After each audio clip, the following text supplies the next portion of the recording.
ලස්සන ලිවියම් පර්පල් තියෙනවා. දැන් මේ ලොකු ගහ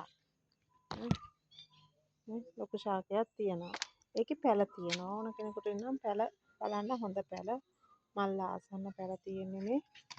ඕන කෙනෙකුට ඉන්නවා නම් ඔය ඉල්ලන්න පුළුවන් මේ. මල් ආසන්නයි හොඳට පොඩි කාලේ ඉඳන් හදපු පැල තියෙන්නේ. චූටි කාලේ ඉඳන්ම හදපුවා තියෙන්නේ. හදා ගන්න අමාරුවක් නෑ. එක එක සයිස් වලින් තියෙනවා. ඕන කෙනෙකුට ඕනනම් ගන්න පුළුවන් ඒවා. හරිම ලස්සනයි මේ බලන්න. හරිම ලස්සනයි. පර්පල් එක. මේ හොඳ නිරෝගී ගස් ඔක්කොම තියෙන්නේ. ඒ නිසා තනියම ආයි ෆොටෝ ඕනේ. හොඳට වීඩියෝ එකෙන් බලන්න මේ මල් ආසන්න ගස් තියෙන්නේ. අවශ්‍ය කෙනෙක් ඉන්නවා නම් ඒ මොකද්ද ඕනේ කියලා මට කියන්න. එතකොට ඒක දෙන්න පුළුවන්. සයිස් දෙක තුනකින් තියෙනවා. තා චූටි පැලක් තියෙනවා ඕනනම්.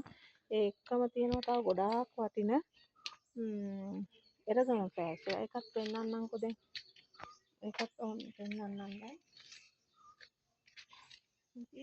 ගොඩාක් වටින එරගම. මේ බලන්න හොඳට කට් මුල් තියෙනවා. මව් ශාකයක් තියෙන්නේ. හොඳටම කට් මුල් තියෙනවා. කට් කරගන්න පුළුවන් මේ ගහ හොඳ ගහක් තියෙන නිරෝගී ගහක්. බලන්න හොඳට බලන්න. මේ ලස්සනට මේ පොහොට්ටුවක් තියෙනවා. හරිම ලස්සනයි. ඒකේ කලර් එක මේක කැම් එකට එන්නේ ඒ තරම්ම ලස්සනයි. හරිම ලස්සන එකක්. ඒකෙත් පැල තියෙනවා. මේවා ඉතින් වටිනාකම දන්නවනේ. ගොඩාක් වටිනාකමින් වැඩි එකක් තමයි මේක. දන්නවනේ. ඉතින් ඒකේ පැල තියෙනවා. මම පැල ටිකක් දැන් පෙන්නන්නම්. මේ තියෙන්නේ මව් ශාකය. පැල ටිකක් මම දැන්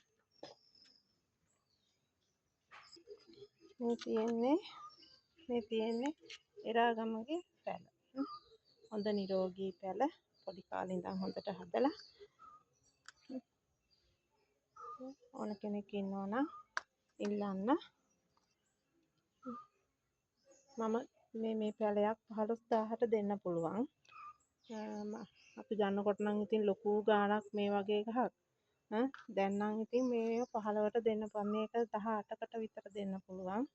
මේ දෙක දෙන්න පුළුවන්. දෙකෙන් එකක් මේක 15කට. මේක 15කට දෙන්න පුළුවන්. ඉතින් අවශ්‍ය කෙනෙක් ඉන්නවා නම් අපේ WhatsApp එකට හෝ දුරකථන අංකයට එක්ක කතා කරලා හරි ඉල්ල ගන්න පුළුවන්. නැත්නම් මැසේජ් එකක් දාන්න පුළුවන්. මේ ටික තමයි තව ඕන වර්ගයකින් මල් තියෙනවා. අවශ්‍ය කෙනෙක් ඉන්නවා නම් කතා කරලා විස්තර අහන්න. විස්තර අහලා ඕන දෙයක් ගන්න කතා කරලා ගන්න පුළුවන්.